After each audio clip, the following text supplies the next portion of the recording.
제가 가지고 있는 그 잘 고쳐지지 않는 그 안 좋은 버릇 중에 하나, 좋지 않은 습관 중에 하나가 바로 이제 식습관인데요. 제가 음식을 좀 먹을 때 너무 좀 빨리 먹는 편입니다. 그래서 음식을 좀 빨리 먹게 되면 또 그만큼 과식을 하게 되죠. 그래서 음식을 좀 오래 씹고 천천히 먹어야 그 맛을 느낄 수 있고 과식도 피할 수 있는데 이 잘못된 식습관이 잘 이제 고쳐지지를 않습니다. 몇 해 전에 제가 다이어트를 결심하고 또 식단을 조절하고 식사량을 좀 조절하면서 사실 그때 그 전까지는 뭐 거의 손이 가지 않던 야채나 뭐 샐러드 뭐 이런 것들을 좀 위주로 식단을 좀 바꿔서 하던 때가 있었습니다. 처음에는 아무 맛을 잘 모르겠더라고요. 그러면서 이거를 내가 꼭 해야 되는가라는 생각도 많이 들었었는데, 물론 지금은 참 아련한 추억이 됐지만 그때는요, 제가 그런 생각이 들었어요. 이 살을 빼지 않으면 이러다 내가 죽겠구나. 정말 그런 생각이 들었어요. 그래서 살기 위해서 이번에는 꼭 해야 된다. 그런 결심으로 이제 포기하지 않았었습니다. 그렇게 이제 며칠이 좀 지나다 보니까 제 입에 변화가 일어나기 시작했어요. 그동안은 제가 맛이라고 느꼈던 건 뭐 짜고 맵고 달고 뭐 이런 음식들 이거 다 좋아했다면, 근데 그때부터는요 변화가 일어난 것이 어떤 그런 그 자극적인 맛이 아니라 음식 재료의 어떤 본연의 맛을 제가 조금씩 알게 된 거예요. 그때부터 야채나 샐러드 이런 것들도 오래 씹으면 거기에서 뭔가 맛이 나는구나, 그 특유의 맛이 나는구나 라는 것을 그때야 알게 됐습니다. 물론 뭐 말씀드리지만 지금은 참 예전 추억 이야기 같아요. 그때 제가 다이어트의 효과를 좀 보면서 경험하면서 그보다 더 좋은 것들을 제가 얻게 됐거든요. 그게 뭐냐면 말씀을 대하는 자세도 이와 같아야 된다는 걸 깨달은 거예요. 여러분, 우리가 말씀을 먹는다는 표현을 좀 하지 않습니까? 우리가 몸을 위해서 음식을 먹듯 영을 위해서 말씀을 먹어야 됩니다. 육의 음식에 먹는 음식 습관도 중요하지만 여러분, 더 중요한 것이 말씀을 먹는 습관이 전 더 중요하다고 생각이 돼요. 그래서 우리가 여러분 지난 몇 주부터 이제 하나님 말씀에 대한 중요성을 우리가 알아가고 있는데, 여러분 말씀을 뭐 예를 들어 주일날 한 번 듣거나 가끔 대하는 것으로 그 중요성을 알 수가 없어요. 또 그 능력도 경험할 수가 없습니다. 음식물을 오래 씹어야 그 맛을 느낄 수 있듯이 표현이 좀 그렇지만 말씀도 오래 꼭꼭 씹어야 됩니다. 그리고 지금처럼 설교 말씀을 듣는 것도 중요하지만 여러분 사실은요 우리가 더 가까이 될 것이 이 성경 말씀이에요. 여러분 그 목사가 설교를 준비해서 설교를 좀 나누지만 어쨌든 뭐 기도하고 뭐 성령에 의해서 준비한다고 하지만 사람이 전하는 설교는요 아무리 그래도 맵고 짜고 달고 한 완성된 음식 같아요. 준비된 음식 같아요. 거기에 그냥 맛이 느껴질 수밖에 없어요. 근데 여러분 그 맛보다 더 중요한 것은요 사실 뭐 재료라고 표현하기는 좀 그렇지만 이 성경의 맛을 여러분 더 느껴야 된다는 거예요. 설교보다도. 그렇다고 뭐 제가 설교 안 하겠다는 얘기는 아닌데, 여러분 주일에 와서 설교를 듣고 예배 중에 설교를 듣는 것도 굉장히 중요하지만 설교의 맛을 더 느끼지 마시고 여러분 각자 이 성경의 맛을 더 느끼시라고요. 여기서 진짜 영향력가 나타나는 거예요. 오늘 본문에서 성경 말씀을 꼭꼭 씹는다라고 하는 표현을 읍조리다라고 표현해놨거든요. 읍조리다. 예전 성경에서는 묵상하다라고 표현했는데 사실 묵상하다는 말보다 이 읍조리다는 말이 더 능동적이고 적극적인 표현 같아요. 그래서 오늘 본문 97절에 보면은요, 내가 주의 법을 어찌 그리 사랑하는지요, 내가 그것을 종일 작은 소리로 읍조리나이다. 자, 종일 내 입술로 이렇게 작은 소리로 읊조린다 그 뜻도 있지만은요 하루 종일 하나님의 말씀을 내 마음에 담고 있다라는 뜻입니다. 여러분 매일매일 말씀을 마음에 담고 사는 사람과 말씀이 없는 사람, 이 삶은요 너무나도 큰 차이가 있어요. 우리가 하나님의 말씀을 계속해서 가까이 하고 반복적으로 묵상도 하지만 입술로 읊조리기도 하며 그렇게 늘 말씀을 가까이 하면은요, 이 말씀에서 깊은 맛이 납니다. 우리가 성경을 볼 때 여러분 한 번 봐서 혹시 아시나요? 그렇지 못하죠. 저도 마찬가지예요. 저도 예를 들어서 설교를 준비할 때 그 주어진 본문을 보지 않습니까? 오늘처럼 본문을 보면은요, 한번 처음에 쫙 읽어요. 읽으면은요, 대략은 어떤 내용인지 알겠지만 정확히 구체적인 뜻은 잘 모르겠어요. 그러다가 한 번을 두 번째를 읽습니다. 그러면 첫 번째 보이지 않던 것들이 두 번째 보이기 시작해요. 이런 구절이 눈에 띄네. 세 번째 읽잖아요. 그러면 세 번째 또 새롭게 띄는 것이 있습니다. 그러면서 세 번째만에 제게 오는 감동이 뭐냐면 하나님이 이 말씀을 통해서 주시는 메시지가 이거구나. 이런 감동을 주시는구나. 그러다가 또 네 번째 읽잖아요. 그러면은 순종하고자 하는 마음이 막 생겨나요. 이 말씀을 순종해야 되겠다. 그럼 내 삶이 어떻게 변화가 일어나겠다. 다섯 번째 읽잖아요. 그러면은요, 성경을 덮어도 그 말씀이 기억이 나고 삶에서 그 말씀이 지켜지려고 하는 힘이 생긴다는 것이죠. 그 말씀이 순종의 열매가 막 생기는 거예요. 그래서 어떠한 상황에 놓여져 있을 때 그 말씀을 생각해서 하지 않든가 하든가 하는 순종의 열매가 맺혀지더라는 겁니다. 저도 설교를 준비하면서 주어진 본문을 몇 번 읽어요. 볼 때마다 좀 새롭고 주시는 감동대로 준비하는 거거든요. 제가 여러분에게 드리고자 하는 말씀은요, 몇 번을 읽어야 되고 또 몇 번째 읽었을 때 어떤 현상이 나타나는가, 여러분 그게 중요한 게 아니에요.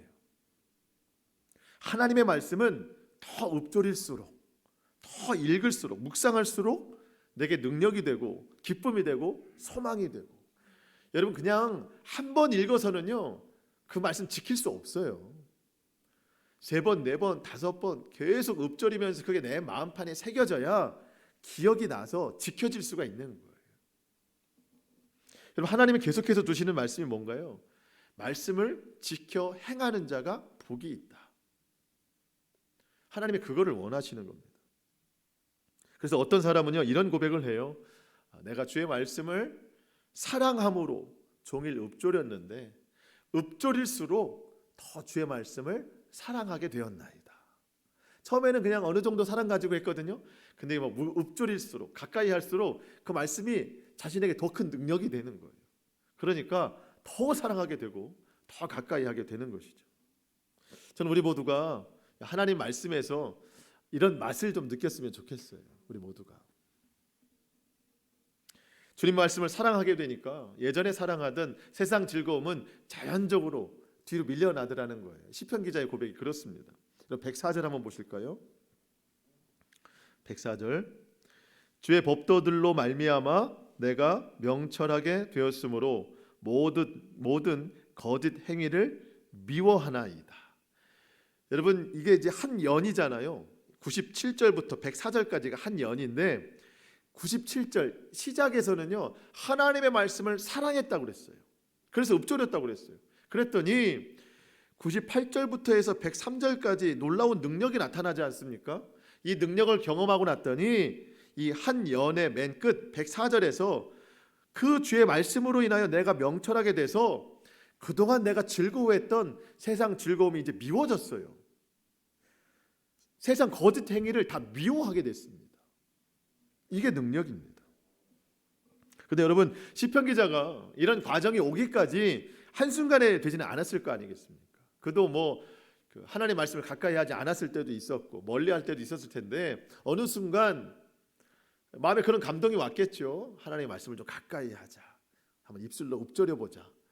그렇게 시작돼서 흘러가는 시간 속에서 그 말씀이 자신에게 능력이 된 거를 본인이 경험한 거죠. 그때부터는 말씀을 놓칠 수가 없는 상황에 이르게 된 거죠. 그렇다면 시편 기자가 그동안 경험한 이 말씀의 능력은 뭔가 봤더니요. 그 대표적인 것이 지혜와 명철이라는 겁니다. 지혜와 명철. 98절 한번 보실까요? 주의 계명들이 항상 나와 함께함으로 그것들이 나를 원수보다 지혜롭게 하나이다. 여러분 항상 주의 말씀을 읊조리고 묵상하다 하니까 그 말씀이 나와 함께 있을 수밖에 없지 않습니까? 그랬더니 그 말씀이 지혜와 명철을 주더라는 거예요. 근데 누구보다 지혜로운가 봤더니 원수보다 지혜롭다. 여기서 말하는 원수는 우리를 고통 가운데 빠뜨리는 악한 영이라고 말할 수도 있지만, 또 한 가지는 저는 세상 풍조라고 생각이 돼요. 세상 풍조. 여러분, 우리가 이 세상 흘러가는 방식대로 우리가 똑같이 살아간다면 이 세상에서 우리가 그리스도인으로서 다른 점이 뭐가 있겠어요? 똑같이 살아간다면. 우리가 이 세상 가운데 살고는 있지만 그 가운데 뜻을 분별해야 됩니다. 지금 우리가 참 국가적으로도 여러 가지 어려움 중에 있지만 이 세상에 아파하는 것과 똑같이 아파하는 그 방향으로만 흘러간다면 우리는 다를 게 없어요. 이 가운데에서도 하나님의 선하시고 기뻐하시고 온전하신 뜻이 무엇인지를 잘 분별해야 되는데, 우리가 그걸 분별을 잘 못해요. 우리도 여전히 죄인이고 똑같은 육신으로 살고 있기 때문에. 그렇게 분별할 수 있는 지혜를 주시는 것이 결국 하나님의 말씀이라는 거예요. 원수보다 지혜롭다. 이 세상 풍조, 이 세상이 흘러가는 방향, 그것이 어떠한 것인지를 깨닫게 하는 지혜를 하나님의 말씀을 통해서 배우게 됐다는 겁니다. 그것뿐만이 아니에요. 99절에 보니까 내가 주의 증거들을 늘 읊조림으로 나의 명철함이 나의 모든 스승보다 나으며. 100절에서는요, 하나님의 말씀을 통해 얻는 명철함이 노인보다 낫다라고 말합니다. 이 스승보다 낫다, 노인보다 낫다. 여러분, 이거는요, 우리가 세상 살아가면서 배우는 어떤 삶의 지혜와 방식, 이런 것들이 있는데 책으로 배우기도 하고 선생님으로 배우기도 하고 또 노인이라고 표현했지만 삶의 연륜으로 이것을 우리가 배우기도 하는데요, 참 좋은 깨달음이기도 하고 배우기도 해야 되겠지만, 어떤 책의 가르침이나 사람의 가르침이나 사람의 연륜으로 우리가 깨닫는 것보다 하나님의 말씀으로 깨닫는 지혜가 훨씬 풍부하다는 거예요. 내가 종일 하나님의 말씀을 묵상할 때 하나님이 나와 함께 하시기 때문에 하나님이 그 순간마다 때에 맞는 지혜를 나에게 허락하시는 거예요. 주의 말씀이 우리를 가르친다라고 고백합니다. 102절 보니까 주께서 나를 가르치셨으므로 내가 주의 규례들에서 떠나지 아니하였나이다. 자, 여러분, 우리가 이제 이 훈련을 시작해야 됩니다. 이 생활을 우리가 시작해야 됩니다. 우리가 더 이상 세상 지식으로만 살아갈 수 없고, 또 여러분 그동안 신앙생활 오래 해오셨지만 물론 그것이 존중이 되어야 되겠지만 신앙의 오랜 연륜이 내 믿음이다라고 다 말할 수는 없어요. 우리는 하나님 말씀을 통해서 주시는 지혜로 살아가야 됩니다. 어떤 분은 좀 그럴 수도 있어요. 마음에 어떻게 하루 종일 하나님의 말씀만 묵상하고 사나, 어떻게 하나님의 말씀만 입으로 읊조리고 사는가, 일도 해야 되고 사람도 만나야 되고 이 어려운 시국에 해야 될 일이 얼마나 많고 마음도 불편한데 어떻게 하나님의 말씀만 그렇게 읊조리고 살 수 있는가라고 말하지만, 당연히 우리가 일상을 살아가야 됩니다. 하지만 그 마음 중심에 하나님의 말씀을 두고 사느냐 아니냐는 큰 차이가 있다는 거예요. 그거를 인식하고 살자는 거예요. 인식하고 살자는 거예요. 인식조차 하지 못하면 하나님의 말씀은 나와 가까이 할 수가 없어요. 하지만 늘 말씀이 중요해, 말씀이 내 마음에 있어 하면서, 아까 제가 광고 시간에 말씀드린 것처럼 이 성경 구절 동그라미 친 말씀, 내 마음에 와닿았던 그 말씀을 내 마음판에 일단 두세요. 그러면은요, 삶의 어느 순간 그 말씀을 내 입으로 끄집어내서 읊조릴 때가 있다는 거예요. 그것이 놀라운 능력으로 나타난다는 겁니다. 잘 안 되겠죠. 하지만 여러분, 그래서 훈련입니다. 훈련이 습관이 돼서 어느 정도 시간이 지나면은요, 저와 여러분들도 오늘 시편 기자의 고백과 같이 하나님의 말씀을 분명히 경험하게 될 줄로 믿습니다. 그래서 여러분, 제게는 소망이 하나 있습니다. 소망이 하나 있어요. 우리 교회 모든 성도들이 시편 기자와 같이 나도 말씀의 능력을 경험했습니다, 나도 지난 주일에 말씀의 능력을 경험했습니다라고 우리 모든 성도가 하나도 빠짐없이 그 고백을 하는 거, 이게 제 소원이에요. 저는 우리 모두가 다 그렇게 할 수 있다고 믿습니다. 여러분, 그래서 오늘 말씀의 제목을 제가 해놓고도 너무 좀 자극적인 게 아닌가 그런 생각이 좀 됐어요. 여러분, 우리 요즘에 인생이 얼마나 쓴맛입니까? 예. 근데 유일한 단맛을 느낄 수 있는 것은요, 하나님의 말씀뿐이에요. 참 인생의 쓴맛 가운데 단맛을 느낄 수 있는 하나님의 말씀, 우리 모두가 그를 좀 경험했으면 좋겠습니다. 여러분, 시편 기자의 고백이 그거예요. 103절에 보니까 주의 말씀의 맛이 내게 어찌 그리 단지요 내 입에 꿀보다 더 다니이다. 여러분, 지금 시편 기자가 푸짐하게 차려진 식탁 앞에서 이 얘기하는 게 아닙니다. 지금 어디 휴양지에 가가지고 한가로이 아무 고민이 없이 그냥 성경 말씀을 보고 있는 그 상황에서 꿀보다 더 다니이다 이런 말 하는 게 아니에요. 여러분, 지금 시편 기자는요, 극심한 고난 가운데 있습니다. 107절에 보니까 그의 고난이 매우 심하다 이렇게 기록이 되어 있습니다. 109절에 보니까 그의 생명이 항상 위기 가운데 있다라고 말합니다. 그런 중에도 늘 말씀을 묵상하고 읊조리면서 그렇게 살아가니까 그 고난 중에도, 생명의 위협 중에도 그를 살리는 하나님의 말씀에 놀라운 기적을 경험하다라는 것이죠. 참 부러우면서 한편으로는 여러분, 이게 굉장히 놀라운 고백입니다.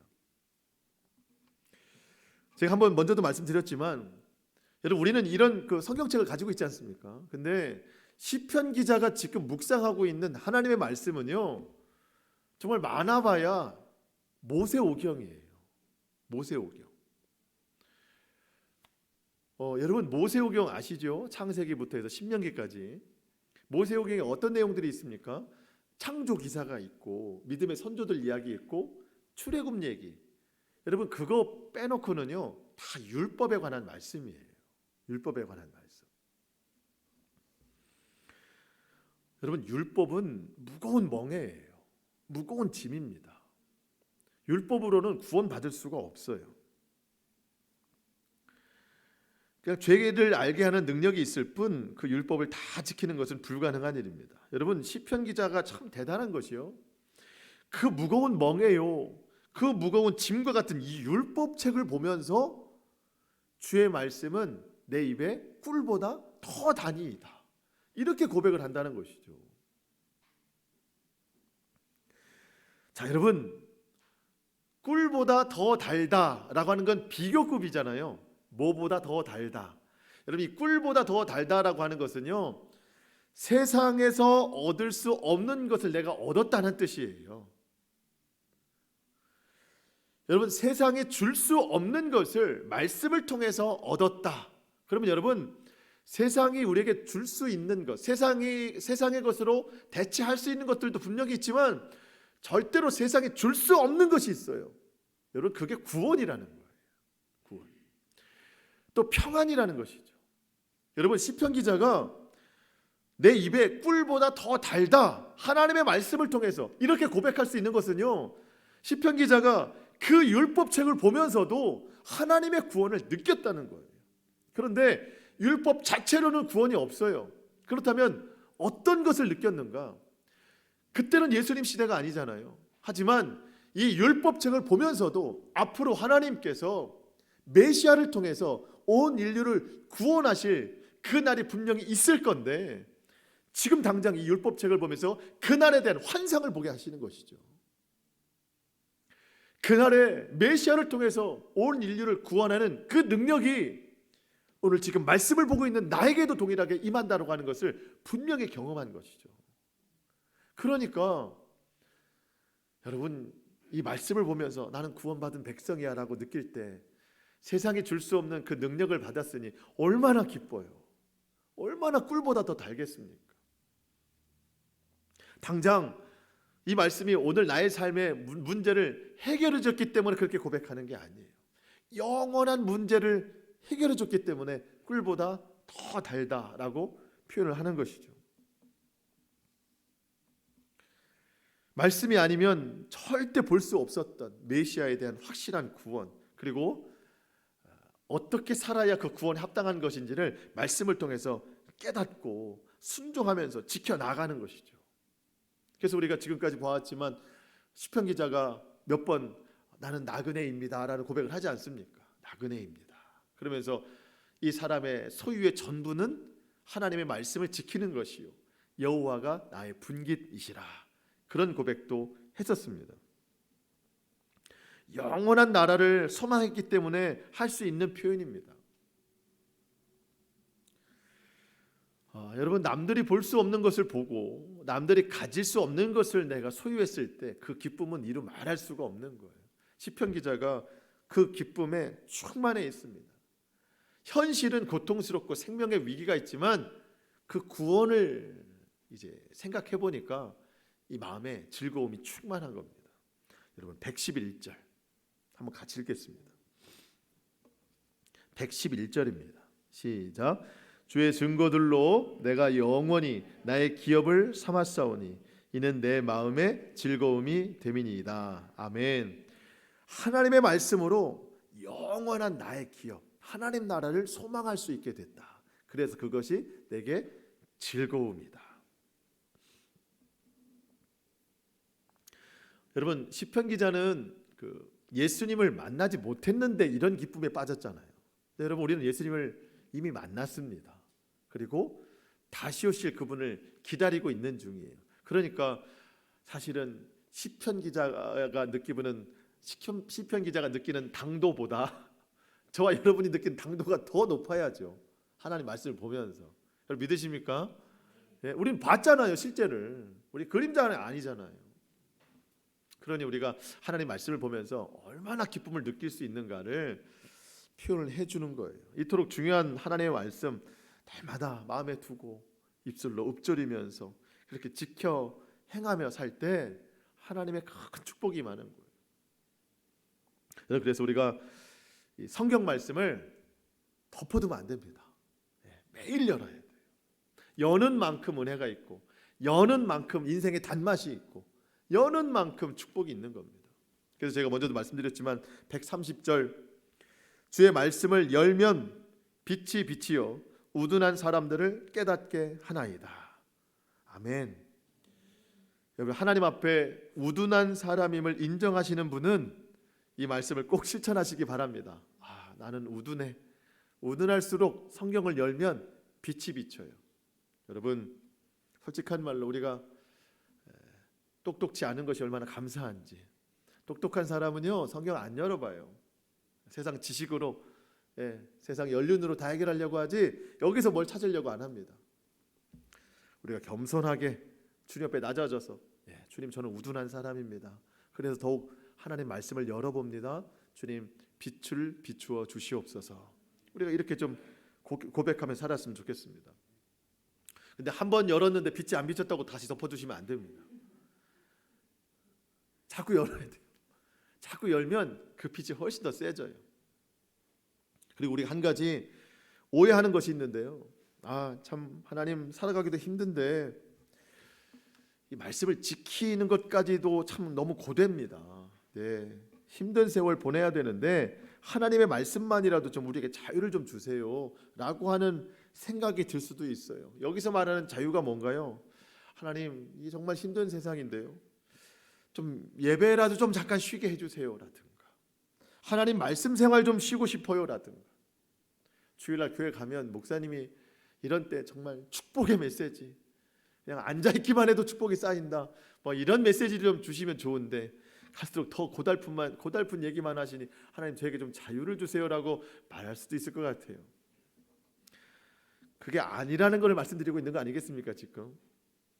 여러분, 우리가 하나님 말씀을 지키며 사는 것을 힘들다고 여기는데요, 여러분, 조금만 더 넓게 보시면은요, 내가 그 말씀을 지켰을 때 그 말씀이 나를 훨씬 더 넓은 범위에서 지켜주신다는 걸 깨달으셔야 돼요. 저는 101절이 대표적인 구절입니다. 101절 한번 같이 읽어보겠습니다. 저는 이게 참 중요한 구절이라고 생각이 돼요. 저는 이 101절에 동그라미를 쳐놨는데요, 101절 같이 읽어보겠습니다. 시작. 내가 주의 말씀을 지키려고 발을 금하여 모든 악한 길로 가지 아니하였사오며. 아멘. 여러분, 내가 왜 죄의 길, 악한 길로 가지 않았나요? 하나님의 말씀을 지키려고 안 갔어요. 가고 싶죠. 우리의 본성은 그렇잖아요. 하지만 내 발은 이미 출발하려고 했는데 하나님 말씀 지키려고 안 갔습니다. 내가 그 말씀을 지켰어요. 자, 내가 하나님 말씀을 지켰을 때 하나님의 말씀이 덕을 본 건 뭐가 있어요? 하나님 말씀이 내가 지켰을 때 하나님 말씀이 좋은 게 뭐가 있어요? 여러분, 내가 하나님 말씀을 지켰을 때 누가 더 좋은 결과를 얻었어요? 내가 얻은 거예요. 내가. 여러분, 내가 그 말씀을 지켰더니 그 말씀이 더욱 나를 지켜주셨습니다. 내가 악한 길로 가지 않도록 하셨잖아요. 그 말씀이. 내가 그 길로 가지 않았더니 하나님이 은혜 주시고 말씀의 풍성함을 우리에게 더 허락하시더라는 겁니다. 여러분, 아까도 말씀드렸죠. 내가 말씀을 지켰더니 세상 연륜을 통해 얻는 것보다 더 명철함을 얻었다. 말씀을 지키는 자는요, 지킬 때마다 하나님께서 더 크게 지켜주심을 느끼기 때문에 더 말씀을 지킬 수밖에 없는 거예요. 그러니까 말씀의 맛을 본 사람은요, 그 맛에서 떠나갈 수가 없는 거예요. 여러분, 마찬가지 아니겠습니까? 죄의 맛을 본 사람은요, 그 죄를 떠나지 못하잖아요. 여러분, 우리가 반대로 생각해야 돼요. 말씀을 경험한 사람은요, 그 말씀이 우리를 지켜주기 때문에 더 말씀을 사랑하고 더 지키려고 애써요. 그럴수록 더 보호를 받으니까. 여러분, 우리가 더 이상 말씀을 무거운 거로 생각하지 않기를 축복합니다. 말씀은 우리에게 자유를 주시려고 하는 거예요. 구원을 주시려고 하는 거예요. 그래서 여러분, 우리가 앞으로 이제 내년 첫날부터 성경 통독을 어떻게 한다고요? 생존 통독으로 한다고요. 살기 위해서 한다고요. 살기 위해서. 여러분, 그냥 이름만 그렇게 하자는 게 아닙니다. 우리가 정말 살기 위해서는요, 하나님 말씀밖에 없어요. 날마다 그 말씀 안에 있어야 됩니다. 그 말씀이 우리를 지켜주는 것을 정말 경험해야 됩니다. 그래서 내년 한 해 동안 우리 성도들 입술을 통해서 여기저기서 삶의 현장에서 제가 오늘 말씀을 통해서 경험했습니다. 놀라운 능력을 경험했습니다가 한 해 동안 꾸준히 나와야 되는 거예요. 시편 기자도 반복해서 이야기하는 게 그거예요. 주의 말씀으로 나를 좀 살아나게 하소서. 여러분, 오늘 107절 보실까요? 107절. 나의 고난이 매우 심하오니 여호와여 주의 말씀대로 나를 살아나게 하소서. 주의 말씀대로 좀 나를 살려주세요. 우리가 앞서도 봤지만 25절에 보면은요, 내 영혼이 진토에 붙었사오니, 이미 무덤가에 들어갔으니 주의 말씀대로 나를 살아나게 하소서. 뭐가 살아나야 되나요? 우선순위가 있어요. 믿음이, 영이 살아나야 됩니다. 영이 살아나야 돼요. 하나님의 말씀은 우리의 영을 살려주시고 또 우리의 모든 삶도 하나님이 저는 회복시켜 주실 거라고 믿는데, 이게 왜 살아나야 되는가? 내가 죽지 않고 살아서 하나님의 말씀을 선포하기 위해서, 하나님의 영광을 나타내기 위해서 우리가 살아나야 됩니다. 고난 중에 있던 시편 기자가 의지할 것은요, 오직 하나님의 말씀뿐이었습니다. 오직 그 말씀만이 자신을 살려낸다고 믿었기 때문이죠. 여러분, 오늘 우리가 당하고 있는 모든 고난과 고통을 하나님께 다 맡겨드려야 됩니다. 하나님께서 매일 나의 삶에 여러분 좋은 가르침을 저는 주신다고 믿습니다. 여러분, 마지막으로 살펴볼 것이 이건데요, 오늘 이 시대에 우리가 정말 중요하게 생각해야 될 것이 뭔가를 잘 분별해야 됩니다. 물론 저도 새벽에 기도하거든요. 이 고난과 아픔이 너무 큰 이 시대에 하나님의 긍휼하심과 자비하심을 베풀어 주셔서 이 나라 이 민족 구원하여 주시옵소서. 특별히 제가 우리 성도들의 가정과 삶을 생각할 때 마음이 아프지요. 그래서 성도들의 삶을 회복시켜 달라고, 긍휼과 자비하심을 하게 해달라고 저도 매일같이 기도합니다. 기도하면서 우리 각자가 먼저 앞서서 기도해야 될 우선순위의 기도가 있는데요, 이 지금 고난과 고통이라는 이 삶 때문에 절대로 우리가 믿음에 뒷걸음질 치면 안 된다는 거예요. 또 이러한 형편과 상황 때문에 여러 가지 이유를 들어서 자꾸 세상과 타협해 나가면 안 된다는 거예요. 갈수록 영적으로 어두워지는 이 시대에 우리가 어디로 가야 되는지 이미 알잖아요. 믿음의 길을 갈 때 바른 길 갈 수 있도록, 말씀만이 그 길을 비춰주시니까 늘 말씀 붙잡고 바른 길 갈 수 있도록 우리가 기도해야 되고 또 온전히 그 삶을 살아내야 된다는 겁니다. 그런 의미에서 우리가 오늘 105절을 다시 봐야 돼요. 105절. 여러분, 이 105절은요 105절로만 해석될 수 있는 게 아니고요 106절 때문에 105절이 있는 거예요. 먼저 105절을 보시겠습니다. 시작. 주의 말씀은 내 발의 등이요 내 길의 빛이니이다. 왜 이렇게 고백합니까? 106절 시작. 주의 의로운 규례들로 지키기에 맹세하고 굳게 정하나이다. 아멘. 여러분, 내가 이 고난 중에, 시편 기자가 이 고난 중에 살아날 길, 회복될 길, 그 길 찾아서 발의 등이요 길의 빛입니다라고 하는 게 아닙니다. 이 고난 중에도 내가 주의 의로운 규례들로 지켜나가야 되기 때문에, 이 고난 중에도 믿음 잃지 않아야 되기 때문에, 이 고난 중에도 영원한 나라를 소망하면서 그 길을 가야 되기 때문에, 그 길 가는데 분별력 없어서 세상의 유혹에 빠질 수도 있고 세상과 타협할 수도 있고 우리 눈에 보이지 않는 여러 웅덩이도 있고 올무도 있고 방해 요소들이 너무 많을 때에 주의 말씀으로 빛을 비춰서 이 모든 것들을 헤쳐나가서 바른 길 가게 하옵소서. 그래서 여러분 105절이 필요한 거예요. 주의 말씀은 내 발의 등이요 내 길의 빛이니이다. 의로운 길을 갈 수 있는 등이요 의로운 길을 갈 수 있는 빛이라는 겁니다. 당장 오늘 내 삶이 어렵기 때문에 하나님 오른쪽으로 가야 내가 회복될까요? 왼쪽으로 가야 회복될까요? 그 뜻이 아니에요. 물론 하나님도 그것은 인정하시겠죠. 도와주시겠죠.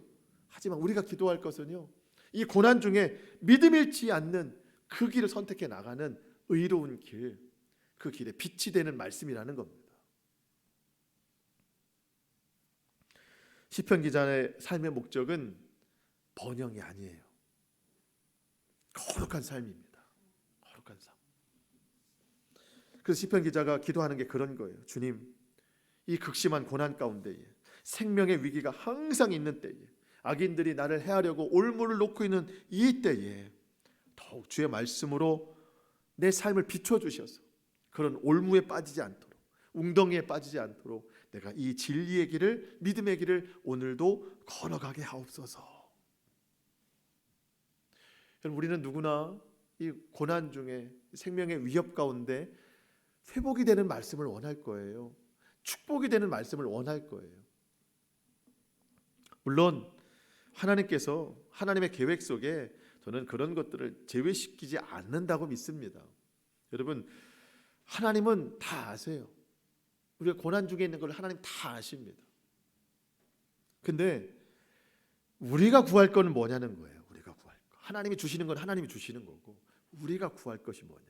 믿음의 길을 바로 가는 것. 주변에 악한 영들이 우리를 무너뜨리려고 숨겨놓은 그 모든 올무와 덫 이런 것들을 우리의 영의 눈으로는 볼 수 없으니 하나님의 말씀으로 비춰지게 하옵소서. 여러분, 진정한 감사는 언제 나올까 봤더니요 오늘 시편 기자가 말하는 게 이 참 고난 중에 하나님이 다 회복시키셨습니다. 그런 감사가 아니고요 이 고난 중에도 내가 그 길을 걸어갈 수 있으니 감사합니다. 이런 감사를 해요. 참 진정한 감사가 아닌가 생각이 듭니다. 108절이 그거거든요. 여호와여, 내 입이 드리는 자원 제물을 받으시고 주의 공의를 내게 가르치소서. 여러분, 내 입이 드리는 자원 제물. 여러분, 자원 제물 그러니까 의무적인 게 아닙니다. 의무적인 게 아니에요. 번제나 화목 제물 이런 게 아닙니다. 자원 제물, 감사해서 드리는 제물입니다. 여러분, 회복이 돼서 그런 게 아니에요. 고난 중에 생명의 위협을 받는 중에 감사함으로 자원 제물을 드립니다. 왜? 이 고난 중에도 내가 믿음 잃지 않고 그 생명의 길을 가고 있으니 정말 감사합니다. 그러면서 주의 공의를 내게 가르치소서. 앞으로도 이 길을 잘 갈 수 있도록 가르쳐 주시옵소서. 고난이 내 생명의 길에 방해가 되지 않도록 하는 나를 가르치소서. 여러분, 우리가 하나님의 말씀을 대하는 목적이 다른 것에 있지 않기를 소망합니다. 오직 이와 같이 고난 중에도 삶의 방향이 흔들리지 않도록 믿음의 길을 갈 수 있도록 발의 등이 되시고 길의 빛이 되어 주시는 하나님의 말씀, 그것이 우리에게 목적이 될 수 있도록 우리가 기도해야 되겠습니다.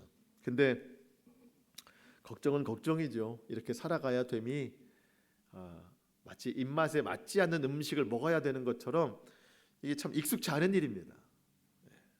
쉽게 포기될 수도 있는 일이고요. 어떻게 보면은요, 어떤 분에게는 시작조차 할 수 없는, 감당할 수 없는 마음의 무거움이 생길 수도 있어요. 하지만 여러분, 우리 바른 길 가야 됩니다. 생명의 길 가야 됩니다. 우리의 영이 소생해야 됩니다. 우리 스스로 여러분 잘 지켜나가야 돼요. 제가 얼마 전에 학교 선생님 한 분을 만난 적이 있는데요, 궁금해서 물어봤어요. 이렇게 코로나 시대 학교도 제대로 애들이 못 가는 이때에, 스스로 학습을 해야 되는 이때에 애들의 격차가 좀 어떻게 나느냐, 고등학교 선생님이었는데, 그랬더니 격차가 많이 난다고 그래요. 왜냐하면 집에 있을 때는 스스로 공부를 해야 되잖아요. 온라인 공부는 하지만 자기가 정말 열심히 해야 되잖아요. 근데 자기가 스스로 열심히 하는 학생과 상황이 이렇기 때문에 그렇지 못한 학생이 격차가 많이 난다는 얘기를 들었어요. 여러분, 우리가 다르지 않아요. 지금 여러분, 스스로 학습해야 될 때예요. 스스로 믿음 지켜야 될 때입니다. 여러분, 물론 교회와 목회자가 영향을 줄 수 있어야 되고요, 또 힘이 될 수 있어야 됩니다. 여러분, 그렇지만 그것만이 전부 의존의 대상이 아닙니다. 여러분, 믿을 것은요, 성경 말씀밖에 없어요. 이거를 믿으시고 집에서 스스로 학습하셔야 됩니다. 상황이 이렇다고 해서 예배와 믿음에 타협이 있으면 안 되는 거예요. 금요일 날도 그런 말씀 드렸지만, 여러분, 이 코로나 단계 조정이 되듯이 우리의 고통도 단계가 있는데요, 이 단계에서 무너지는 사람들이 굉장히 많아요. 1단계에서 무너지는 믿음이 있고, 2단계에서 무너지는 믿음이 있고요, 3단계에서 무너지는 믿음이 있어요. 여러분, 우리는 절대 믿음 무너지면 안 됩니다. 우리의 믿음을 붙잡을 수 있는 것은 오직 하나님의 말씀밖에 없어요. 말씀드린 것처럼 하나님이 우리가 처한 이 고난의 상황을 절대 모르시지 않습니다. 여러분, 자녀가 고통 중에 있는데 모른 척할 부모가 어디 있겠습니까? 너희가 악한 자라도 자식에게 좋은 것 줄 알거든 하물며 하늘에 계신 너희 아버지께서 좋은 것 주시지 않겠느냐. 하나님께서 하실 일은 하나님께 다 맡겨드리고 우리가 가야 할 믿음의 길 흔들림 없이 가야 되겠습니다. 그 길을 온전히 걸어갈 수 있도록 말씀으로 빛을 삼고 이 말씀으로 등을 삼아야 되겠습니다. 자, 말씀을 마치겠습니다. 여러분, 우리가 어떤 큰 걸음을 떼기 전에 가장 먼저 해야 될 것은 마음들임입니다. 뭐라고요? 마음들임. 마음을 들여야 됩니다. 그래서 시편 기자가 다시 한번 자기의 믿음을 붙잡는 거예요. 몸으로 행하기 전에 마음을 기울이겠습니다. 여러분, 112절입니다. 내가 주의 율례들을 영원히 행하려고 내 마음을 기울였나이다. 여러분, 우리가 말씀을 이제 읽고 순종하기를 결단하는데요, 내가 이거를 영원히 행하려고 오늘 마음을 기울입니다. 마음을 기울이면 하나님께서 이루실 줄로 믿습니다. 하나님이 이끌어 가신다는 거예요. 그래서 오늘 우리가 이 말씀을 우리 마음판에 새겨서 결단하는 겁니다. 오직 주의 말씀으로만 나를 살아내게 하소서. 오직 주의 말씀으로만 내가 살아가게 하소서.